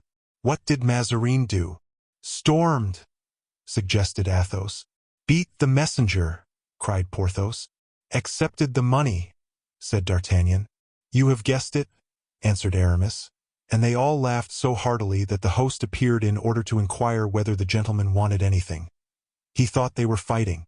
At last their hilarity calmed down, and "Faith!" exclaimed D'Artagnan to the 2 friends, "you may well wish ill to Mazarin, for I assure you, on his side he wishes you no good." "Pooh! Really?" asked Athos. "If I thought the fellow knew me by my name I would be rebaptized, for fear it might be thought I knew him. He knows you better by your actions than your name. He is quite aware that there are 2 gentlemen who greatly aided the escape of Monsieur de Beaufort, and he has instigated an active search for them, I can answer for it." "By whom?" "By me, and this morning he sent for me to ask me if I had obtained any information." "And what did you reply?" "That I had none as yet, but that I was to dine today with 2 gentlemen, who would be able to give me some." "You told him that?" said Porthos, a broad smile spreading over his honest face. "Bravo! And you are not afraid of that, Athos?" "No," replied Athos. "It is not the search of Mazarin that I fear." "Now," said Aramis, "tell me a little what you do fear." "Nothing for the present, at least nothing in good earnest." "And with regard to the past?" asked Porthos. "Oh, the past is another thing," said Athos, sighing. "The past and the future. Are you afraid for your young Raoul?" asked Aramis. "Well," said D'Artagnan, "one is never killed in a first engagement." "Nor in the second," said Aramis. "Nor in the third," returned Porthos. "And even when one is killed, one rises again, the proof of which is, that here we are." "No," said Athos, "it is not Raoul about whom I am anxious, for I trust he will conduct himself like a gentleman, and if he is killed, well, he will die bravely. But hold, should such a misfortune happen, well—" Athos passed his hand across his pale brow. "Well?" asked Aramis. "Well, I shall look upon it as an expiation." "Ah!" said D'Artagnan, "I know what you mean." "And I, too," added Aramis. "But you must not think of that, Athos. What is past is past." "I don't understand," said Porthos. "The affair at Armentières," whispered D'Artagnan. "The affair at Armentières?" asked he again. "Milady." "Oh, yes," said Porthos. "True, I had forgotten it. Athos looked at him intently. "You have forgotten it, Porthos?" said he. "Faith, yes, it is so long ago," answered Porthos. "This affair does not, then, weigh upon your conscience?" "Faith, no." "And you, D'Artagnan?" I own that when my mind returns to that terrible period, I have no recollection of anything but the rigid corpse of poor Madame Bonancieux. "Yes, yes," murmured he. "I have often felt regret for the victim, but never the very slightest remorse for the assassin." Athos shook his head doubtfully. "Consider," said Aramis. "If you admit divine justice and its participation in the things of this world, that woman was punished by the will of heaven. We were but the instruments, that is all. But as to free will, Aramis? How acts the judge? He has a free will, yet he fearlessly condemns. What does the executioner? He is master of his arm, yet he strikes without remorse." "The executioner," muttered Athos, as if arrested by some recollection. "I know that it is terrible," said D'Artagnan. "But when I reflect that we have killed English, Rochellais, Spaniards, nay, even French, who never did us any other harm but to aim at and to miss us, whose only fault was to cross swords with us and to be unable to ward off our blows, I can, on my honor, find an excuse for my share in the murder of that woman." "As for me," said Porthos, "now that you have reminded me of it, Athos, I have the scene again before me, as if I now were there. Milady was there, as it were, where you sit." Athos changed color. I was where D'Artagnan stands. I wore a long sword which cut like a Damascus, you remember it, Aramis, for you always called it Balizard. Well, I swear to you all three that had the executioner of Bethune, was he not of Bethune? Yes, egad, of Bethune. Not been there, I would have cut off the head of that infamous being without thinking of it, or even after thinking of it. She was a most atrocious woman. "And then," said Aramis, with the tone of philosophical indifference which he had assumed since he had belonged to the Church, and in which there was more atheism than confidence in God, "what is the use of thinking of it all? At the last hour we must confess this action, and God knows better than we can whether it is a crime, a fault, or a meritorious deed. I repent of it? Egad, no. Upon my honor and by the Holy Cross, I only regret it because she was a woman."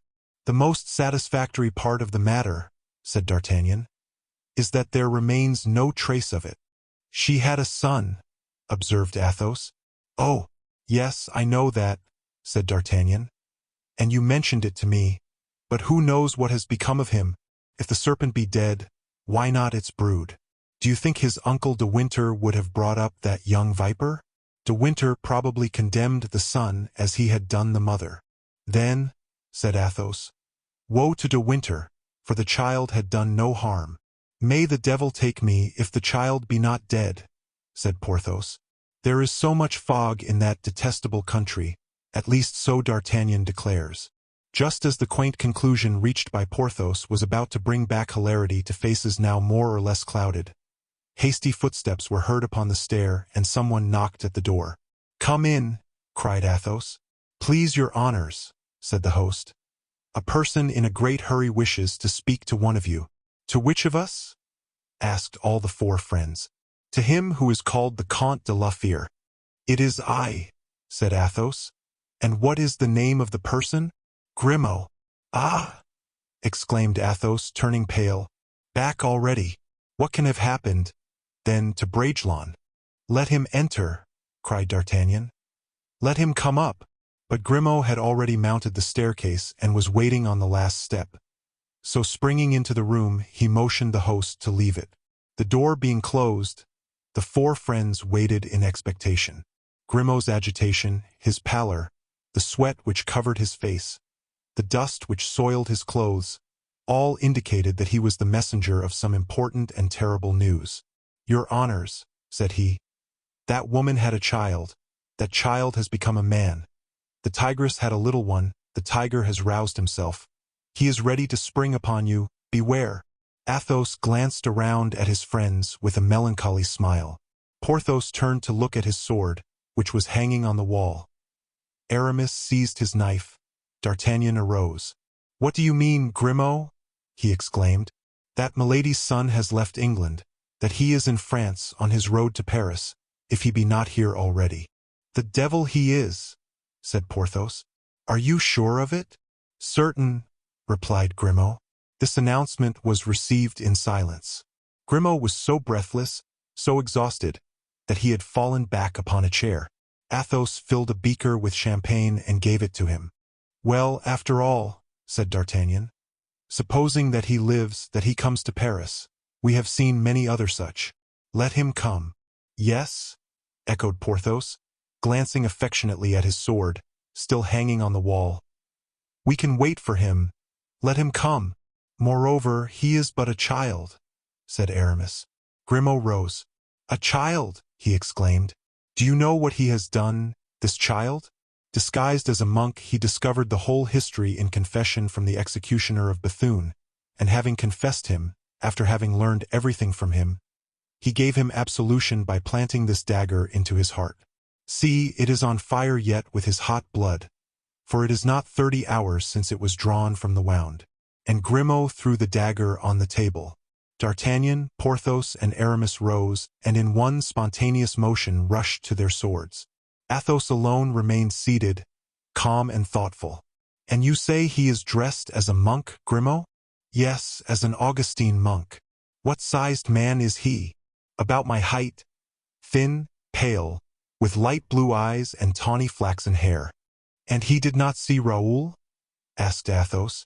"Yes, on the contrary, they met, and it was the Viscount himself who conducted him to the bed of the dying man." Athos, in his turn, rising without speaking, went and unhooked his sword. "Hey, sir," said D'Artagnan, trying to laugh.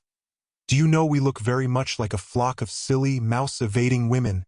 How is it that we, for men who have faced armies without blinking, begin to tremble at the mention of a child?" "It is true," said Athos, "but this child comes in the name of heaven." And very soon they left the inn. Chapter 36. A letter from Charles I.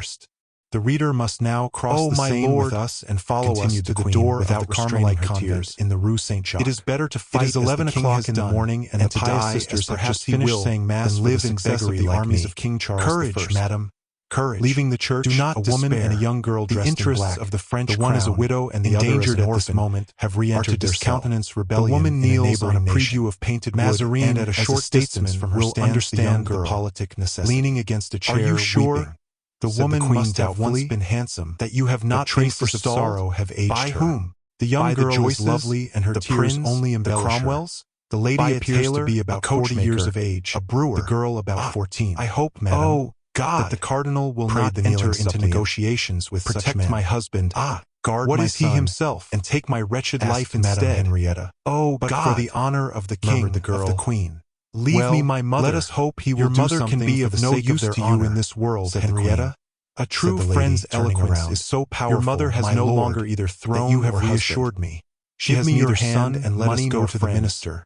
The whole world, she added, poor child, suppose he should refuse your mother, and that the king loses the battle, weeping, his majesty will then take refuge in Holland. Courage, where I hear his highness the Prince of Wales now is. Girl.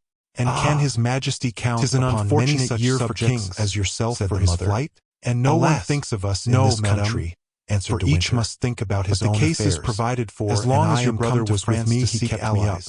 But he is gone and can no longer send us news of himself. Madam, either to me or to your father. I have provided I can find some of my good old friends of former times, my own to pay his for anything.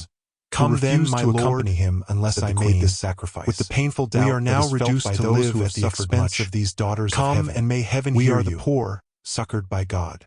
But why not address yourself to your sister, the Queen? Cromwell's letter, asked the girl. At the very moment when the Queen quitted the convent to go to the Palais Royal, is no longer Queen, a young man dismounted at the gate of this royal abode, and announced to the guards that he had something of importance to communicate to Cardinal Mazarin. Well then, to the king, the cardinal was often tormented by fear. Shall I speak to him? He was how much he loves in need of counsel and information. Alas, he was therefore my nephew is not yet king. The true difficulty of being admitted was not to be found he himself is in need of and even the second was passed easily. Then let us pray to heaven. But at the third watch, besides the guard the two women who thus knelt in united prayer were the daughter and granddaughter of no Henry IV, the wife and daughter even of Charles I could charm. They had just finished their double third door that those who solicited or were bidden to an audience underwent their formal interrogatory, said the queen. The young man, having left your majesty will pardon this intrusion on her meditations, mounted the great staircase, foreign lord has arrived from England and waits in the parlor. Cardinal Mazarin, demanding the honor of presenting a letter to your majesty, replied the guard. A letter. The cavalier entered the second hall. News which was from guarded by the Musketeers and doorkeepers. And the name have you of a letter of audience? Lord de Winter, asked a porter, advancing to the new arrival. Exclaimed the queen, one, but not the friend of my Cardinal Mazarin. Oh, bid him enter and ask for Monsieur Bernuin. And the queen advanced to meet the messenger, opening the door she seized affectionately. Whether he only held his usual presented a letter, whether it was by accident, contained in a case of gold. Monsieur Bernuin was found standing behind the door and must have heard all that had passed. You bring us three things which we have not seen for a long time. From whom may the letter be devoted bear to his eminence, and a letter from the king, from General Oliver Cromwell, and master, said the newcomer. De Winter bowed again. Be so good as to mention this name to his eminence of emotion, and to bring me word on their side. The mother and daughter retired into the embrasure of a window. He resumed the proud and somber bearing peculiar at that time to Puritans. We have now reached the moment cast of decision. An inquisitorial glance. I have concentrated here at Naseby camp and all the resources heaven has left me, to whom he transmitted to you in haste from thence. A man here bringing a letter the army of my rebellious subjects, said Mazarin. I am about to struggle kind of a last time with them. A genuine Englishman, your eminence. I shall continue to struggle. Red. If more red than sandy, I am lost. Gray-blue eyes, more gray than blue, and for the rest, stiff and proud. Let him give in his letter. His eminence asks for the letter, said Bernuin, passing back into the antechamber. His eminence cannot see the letter without the bearer of it, replied the young man. But to convince you that I am really the bearer of a letter, see, here it is, and kindly add, continued he, that I am not a simple messenger but an envoy extraordinary. Bernuin re-entered the cabinet, returning in a few seconds. Enter, sir, said he. The young man appeared on the threshold of the minister's closet, in one hand holding his hat, in the other the letter. Mazarin rose. Have you, sir, asked he, a letter accrediting you to me? There it is, my lord, said the young man. Mazarin took the letter and read it thus. Mr. Mordaunt, one of my secretaries, will remit this letter of introduction to his eminence, the Cardinal Mazarin, in Paris. He is also the bearer of a second confidential epistle for his eminence, Oliver Cromwell. Very well, Monsieur Mordaunt, said Mazarin. Give me this second letter and sit down. The young man drew from his pocket a second letter, presented it to the cardinal, and took his seat. The cardinal, however, did not unseal the letter at once, but continued to turn it again and again in his hand. Then, in accordance with his usual custom and judging from experience that few people could hide anything from him when he began to question them, fixing his eyes upon them at the same time, he thus addressed the messenger. You are very young, Monsieur Mordaunt, for this difficult task of ambassador, in which the oldest diplomatists often fail. My lord, I am 23 years of age, but your eminence is mistaken in saying that I am young. I am older than your eminence, although I possess not your wisdom. Years of suffering, in my opinion, count double, and I have suffered for 20 years. Ah, yes, I understand, said Mazarin. Want of fortune, perhaps. You are poor, are you not? Then he added to himself, these English revolutionists are all beggars and ill-bred. My lord, I ought to have a fortune of 6 millions, but it has been taken from me. You are not, then, a man of the people? Said Mazarin, astonished. If I bore my proper title, I should be a lord. If I bore my name, you would have heard one of the most illustrious names of England. What is your name, then? Asked Mazarin. My name is Mordaunt, replied the young man, bowing. Mazarin now understood that Cromwell's envoy desired to retain his incognito. He was silent for an instant, and during that time he scanned the young man even more attentively than he had done at first. The messenger was unmoved. Devil take these Puritans, said Mazarin aside. They are carved from granite. Then he added aloud, but you have relations left you? I have one remaining. 3 times I presented myself to ask his support, and 3 times he ordered his servants to turn me away. Oh, mon Dieu, my dear Mr. Mordaunt, said Mazarin, hoping by a display of affected pity to catch the young man in a snare. How extremely your history interests me.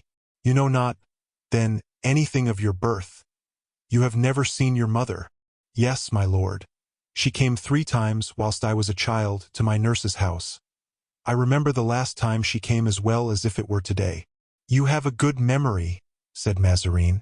Oh, yes, my lord, said the young man, with such peculiar emphasis that the cardinal felt a shudder run through every vein.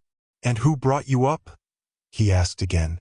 A French nurse who sent me away when I was 5 years old because no one paid her for me, telling me the name of a relation of whom she had heard my mother often speak. What became of you? As I was weeping and begging on the high road, a minister from Kingston took me in, instructed me in the Calvinistic faith, taught me all he knew himself and aided me in my researches after my family. And these researches were fruitless. Chance did everything. You discovered what had become of your mother? I learned that she had been assassinated by my relation, aided by 4 friends, but I was already aware that I had been robbed of my wealth and degraded from my nobility by King Charles I. Oh, I now understand why you are in the service of Cromwell. You hate the king. Yes, my lord, I hate him, said the young man. Mazarin marked with surprise the diabolical expression with which the young man uttered these words. Just as, ordinarily, faces are colored by blood. His face seemed dyed by hatred and became livid. Your history is a terrible one, Mr. Mordaunt, and touches me keenly, but happily for you, you serve an all-powerful master. He ought to aid you in your search. We have so many means of gaining information. My lord, to a well-bred dog it is only necessary to show one end of a track. He is certain to reach the other. But this relation you mentioned, do you wish me to speak to him? Said Mazarin, who was anxious to make a friend about Cromwell's person. Thanks, my lord, I will speak to him myself. He will treat me better the next time I see him. You have the means, then, of touching him? I have the means of making myself feared. Mazarin looked at the young man, but at the fire which shot from his glance he bent his head. Then, embarrassed how to continue such a conversation, he opened Cromwell's letter. The young man's eyes gradually resumed their dull and glassy appearance, and he fell into a profound reverie. After reading the first lines of the letter, Mazarin gave a side glance at him to see if he was watching the expression of his face. Considered it more expedient to declare himself observing to a mind as intelligent as Mazarin's than to a queen admirable for firmness. Send on your business those who too much guided by vain prejudices of birth. Let us see what this letter contains. Farewell, Monseigneur. We here present should I not receive a reply in the space of 15 days, Monseigneur, I shall presume my letter will have miscarried. I have wished Oliver Cromwell to learn your intentions relating to the existing state of affairs, as if to arouse the dreamer. The 2 kingdoms are so near that be more satisfactory to General Cromwell if I am convinced that we are interested in having given one. Go, the English are almost of one mind in contending against the tyranny of Charles and his adherents. I promise, my lord, by popular confidence at the head of that movement. But how many days does your eminence better than any other await your reply and its probable results? If you do not receive it, I am at present in the midst of war. Mordaunt bowed, and am about to deliver a decisive battle against King Charles. I shall your private adventures have for the hope me of the nation and the spirit of the Lord. The letter from Mr. Cromwell makes you an important person as ambassador. The king will have no further resources in England. Tell me, what can I do for you? And if he is not captured or killed, and he will endeavor to pass over into France to recruit soldiers and to refurnish himself with arms and money. Bending down France has already received Queen Henrietta, my lord, unintentionally doubtless, accompanied by an English noble, inextinguishable entering the Palais Royal at this moment. But Madame Henrietta made a bound from his chair, and was entitled not to the escape the attention of the young man. As to King Charles, the question must be viewed differently. Sir, in receiving and aiding the cardinal, France will censure the acts of the English nation. I fix on Boulogne because I presume that every town in France is indifferent, and especially the well-being of the government. If you prefer another, such a proceeding will be equivalent to pronounced hostilities. But you can easily conceive that, surrounded as I am by Mazarin became very uneasy at the turn which the letter was taking, and paused to glance under his eyes. I go, sir. The latter continued in advancing a few steps to the door by which he had entered. It is important, not that way, I beg, sir, that I should be informed as to the intentions of France. Be so good as to pass the interests of that kingdom by which you can regain the hall. Though taking now diverse directions, you to be seen leaving. Are very nearly our interview must be kept England secret. Needs tranquility at home. Followed Bernouin, in order to consummate who led him through the adjacent chamber and left France him with the needs tranquility to establish on solid foundations the throne of her young monarch.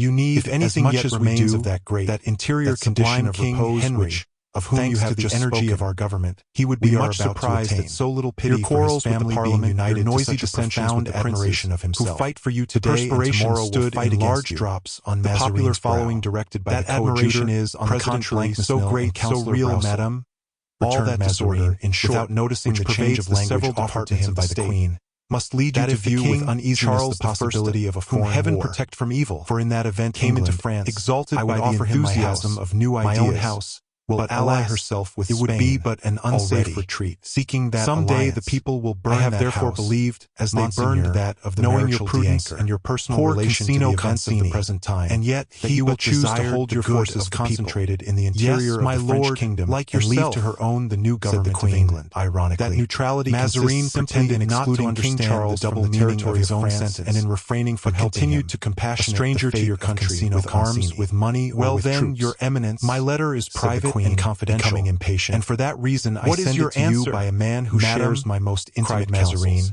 more It and more anticipates, through a Will your sentiment which Majesty your permit eminence me to will give you appreciate, counsel?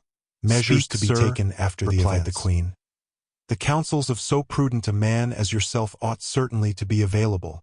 Madam, believe me, the king ought to defend himself to the last.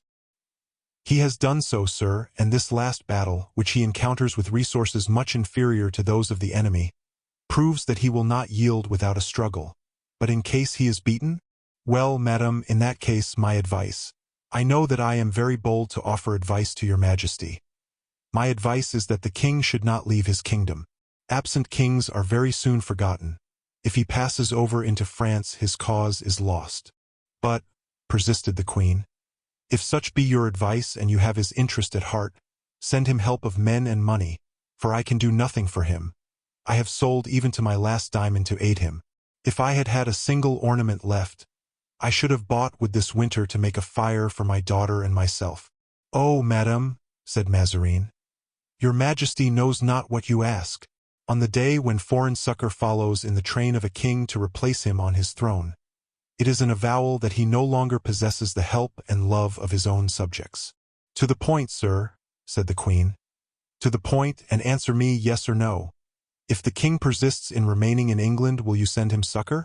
If he comes to France, will you accord him hospitality? What do you intend to do? Speak. Madam, said the cardinal, affecting an effusive frankness of speech. I shall convince your majesty, I trust, of my devotion to you and my desire to terminate an affair which you have so much at heart, after which your majesty will, I think, no longer doubt my zeal in your behalf. The Queen bit her lips and moved impatiently on her chair. Well, what do you propose to do? She said at length, Come, speak. I will go this instant and consult the Queen, and we will refer the affair at once to Parliament. With which you are at war, is it not so? You will charge Broussel to report it. Enough, sir, enough. I understand you, or rather, I am wrong.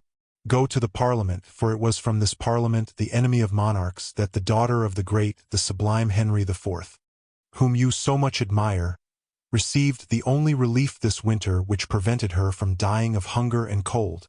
And with these words Henrietta rose in majestic indignation, whilst the cardinal, raising his hands clasped toward her, exclaimed, Ah, madam, madam, how little you know me, mon Dieu!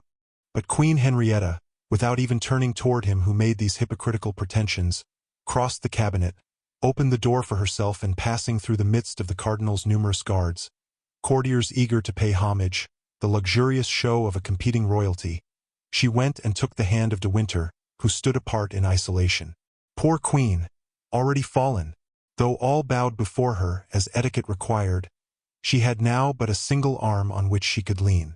It signifies little, said Mazarin when he was alone.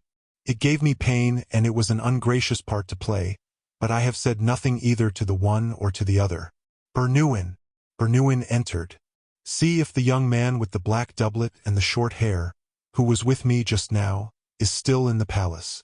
Bernouin went out and soon returned with Comminges, who was on guard. Your Eminence, said Comminges, as I was reconducting the young man for whom you have asked, he approached the glass door of the gallery, and gazed intently upon some object, doubtless the picture by Raphael which is opposite the door. He reflected for a second and then descended the stairs. I believe I saw him mount a grey horse and leave the palace court. But is not your eminence going to the queen? For what purpose? Monsieur de Guitant, my uncle, has just told me that Her Majesty had received news of the army. It is well, I will go. Comminges had seen rightly, and Mordaunt had really acted as he had related. In crossing the gallery parallel to the large glass gallery, he perceived De Winter, who was waiting until the queen had finished her negotiation. At this sight the young man stopped short, not in admiration of Raphael's picture, but as if fascinated at the sight of some terrible object. His eyes dilated and a shudder ran through his body. One would have said that he longed to break through the wall of glass which separated him from his enemy. For if Comminges had seen with what an expression of hatred the eyes of this young man were fixed upon De Winter, he would not have doubted for an instant that the Englishman was his eternal foe. But he stopped, doubtless to reflect.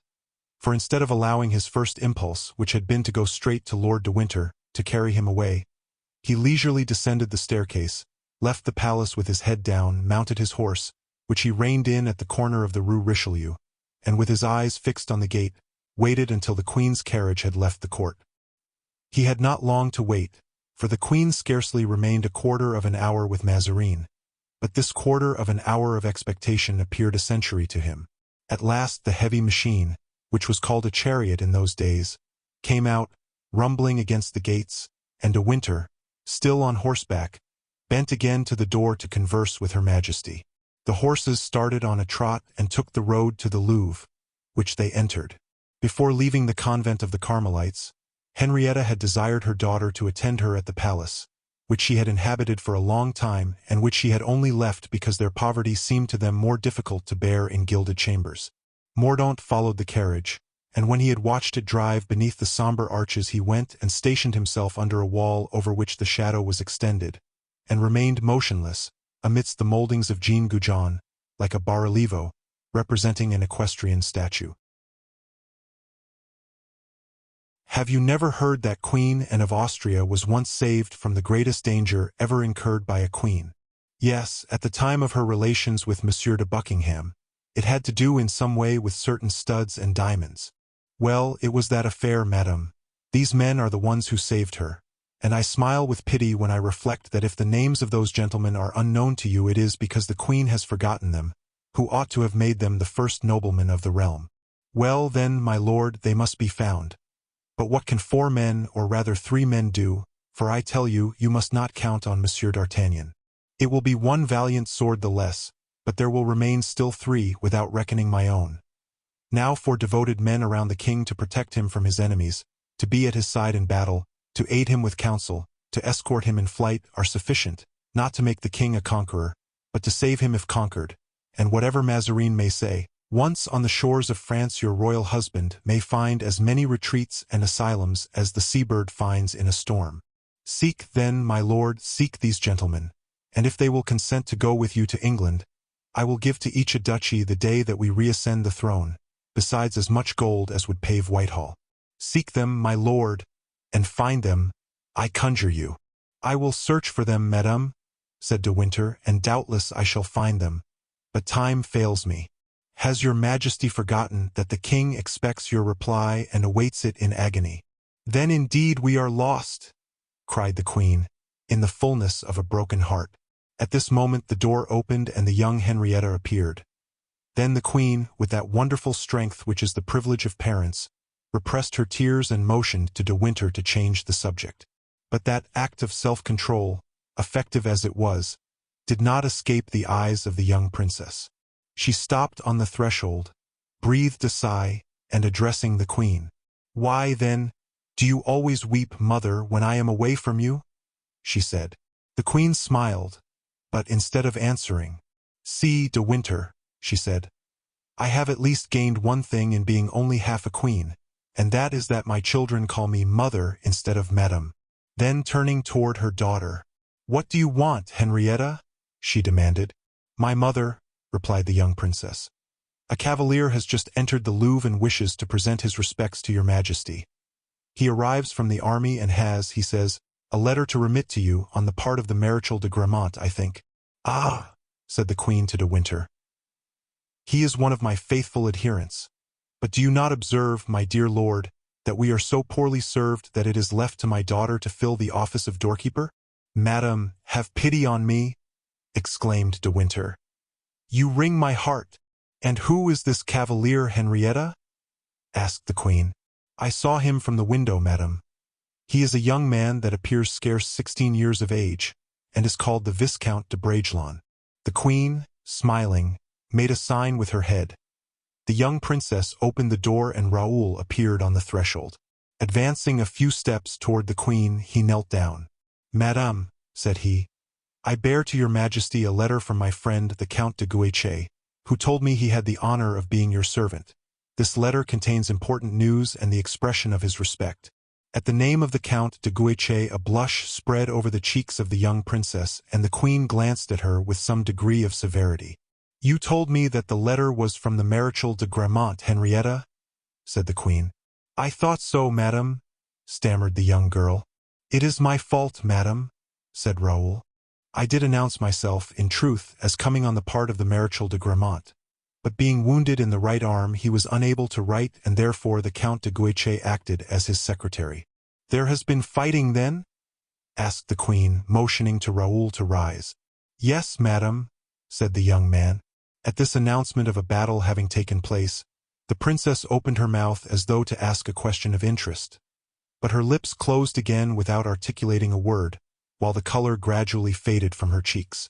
The queen saw this, and doubtless her maternal heart translated the emotion, for addressing Raoul again, "And no evil has happened to the young Count de Guiche?" she asked. "For not only is he our servant, as you say, sir, but more, he is one of our friends." "No, madam," replied Raoul. "On the contrary, he gained great glory and had the honor of being embraced by His Highness, the Prince, on the field of battle." The young princess clapped her hands, and then, ashamed of having been betrayed into such a demonstration of joy, she half turned away and bent over a vase of roses, as if to inhale their odor. "Let us see," said the queen, "what the count says."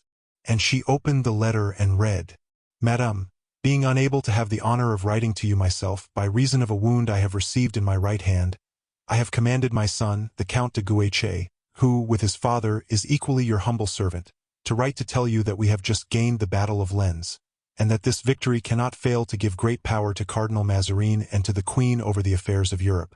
If Her Majesty will have faith in my counsels, she ought to profit by this event to address at this moment, in favor of her august husband, the court of France.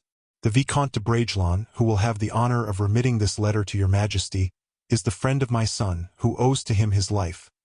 He is a gentleman in whom your Majesty may confide entirely, in case your Majesty may have some verbal or written order to remit to me. I have the honor to be, with respect, etc., Marechal de Gramont." At the moment mention occurred of his having rendered a service to the Count, Raoul could not help turning his glance toward the young princess, and then he saw in her eyes an expression of infinite gratitude to the young man. He no longer doubted that the daughter of King Charles I loved his friend. "The Battle of Lens gained," said the queen. "They are lucky here indeed. They can gain battles. Yes, the Marechal de Gramont is right. This will change the aspect of French affairs, but I much fear it will do nothing for English, even if it does not harm them. This is recent news, sir," continued she, "and I thank you for having made such haste to bring it to me. Without this letter I should not have heard till tomorrow, perhaps after tomorrow, the last of all Paris." "Madame," said Raoul, "the Louvre is but the second palace this news has reached. It is as yet unknown to all, and I had sworn to the Count de Guiche to remit this letter to your Majesty before even I should embrace my guardian." "Your guardian? Is he, too, a Bragelonne?" asked Lord de Winter. "I once knew a Bragelonne. Is he still alive?" "No, sir, he is dead, and I believe it is from him my guardian, whose near relation he was, inherited the estate from which I take my name." "And your guardian, sir?" asked the queen, who could not help feeling some interest in the handsome young man before her. "What is his name?" "The Comte de la Fere, madame," replied the young man, bowing. De Winter made a gesture of surprise, and the queen turned to him with a start of joy. "The Comte de la Fere," she cried. "Have you not mentioned that name to me?" As for De Winter, he could scarcely believe that he had heard aright. "The Comte de la Fere!" he cried in his turn.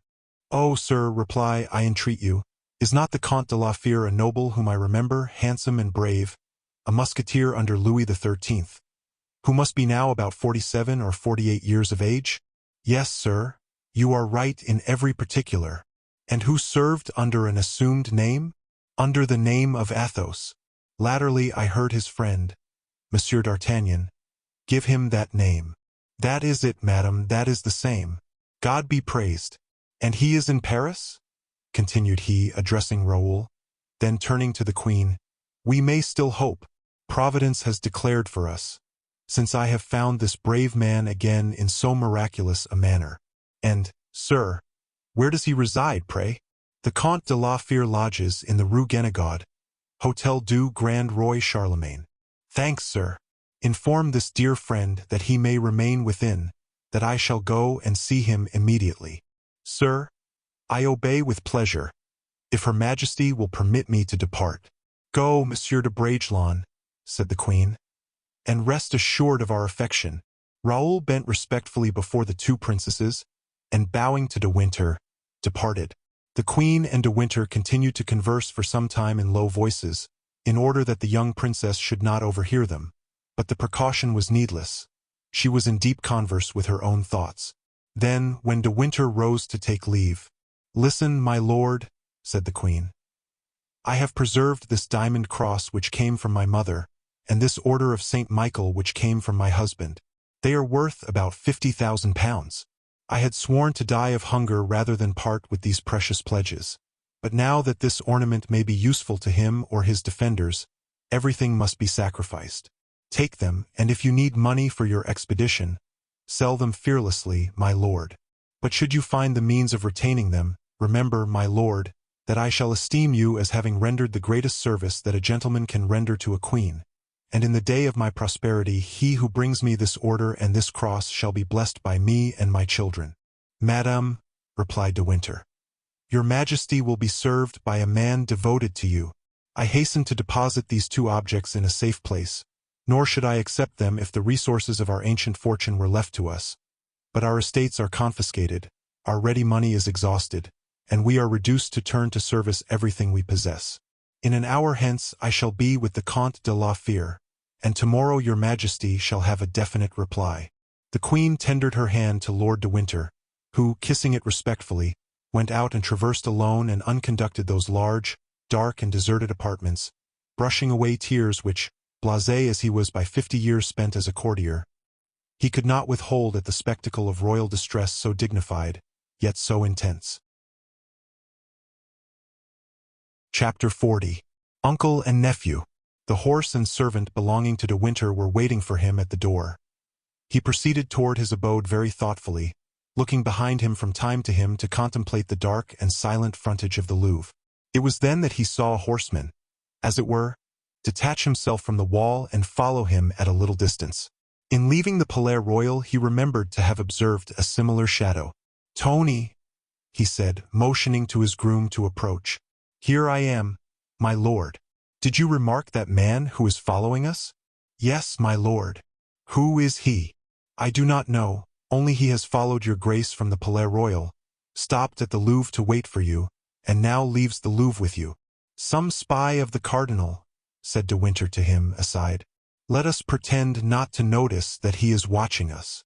And spurring on he plunged into the labyrinth of streets which led to his hotel, situated near the Marais, for having for so long a time lived near the Place Royale, Lord de Winter naturally returned to lodge near his ancient dwelling. The unknown spurred his horse to a gallop. De Winter dismounted at his hotel and went up into his apartment, intending to watch the spy, but as he was about to place his gloves and hat on a table, he saw reflected in a glass opposite to him a figure which stood on the threshold of the room. He turned around and Mordaunt stood before him. There was a moment of frozen silence between these two. "Sir," said De Winter, "I thought I had already made you aware that I am weary of this persecution. Withdraw then, or I shall call and have you turned out as you were in London." "I am not your uncle, I know you not." "My uncle?" replied Mordaunt, with his harsh and bantering tone. "You are mistaken. You will not have me turned out this time as you did in London, you dare not. As for denying that I am your nephew, you will think twice about it. Now that I have learned some things of which I was ignorant a year ago. And how does it concern me what you have learned? Said De Winter. Oh, it concerns you very closely, my uncle, I am sure, and you will soon be of my opinion, added he, with a smile which sent a shudder through the veins of him he thus addressed. When I presented myself before you for the first time in London, it was to ask you what had become of my fortune. The second time it was to demand who had sullied my name, and this time I come before you to ask a question far more terrible than any other, to say to you as God said to the first murderer, Cain, what hast thou done to thy brother Abel? My lord, what have you done with your sister? Your sister, who was my mother? De Winter shrank back from the fire of those scorching eyes. Your mother, he said. Yes, my lord, my mother, replied the young man, advancing into the room until he was face to face with Lord de Winter, and crossing his arms. I have asked the headsman of Bethune, he said, his voice hoarse and his face livid with passion and grief. And the headsman of Bethune gave me a reply. De Winter fell back in a chair as though struck by a thunderbolt and in vain attempted a reply. Yes, continued the young man, all is now explained. With this key I open the abyss. My mother inherited an estate from her husband. You have assassinated her. My name would have secured me the paternal estate. You have deprived me of it. You have despoiled me of my fortune. I am no longer astonished that you knew me not. I am not surprised that you refused to recognize me. When a man is a robber, it is hard to call him nephew whom he has impoverished. When one is a murderer, to recognize the man whom one has made an orphan. These words produced a contrary effect to that which Mordaunt had anticipated. But De Winter did not call. Crushed, enfeebled, he remained standing and with listening ear. Then only when he had heard the step of the horse going away he fell back on a chair, saying, My God! I thank thee that he knows me only,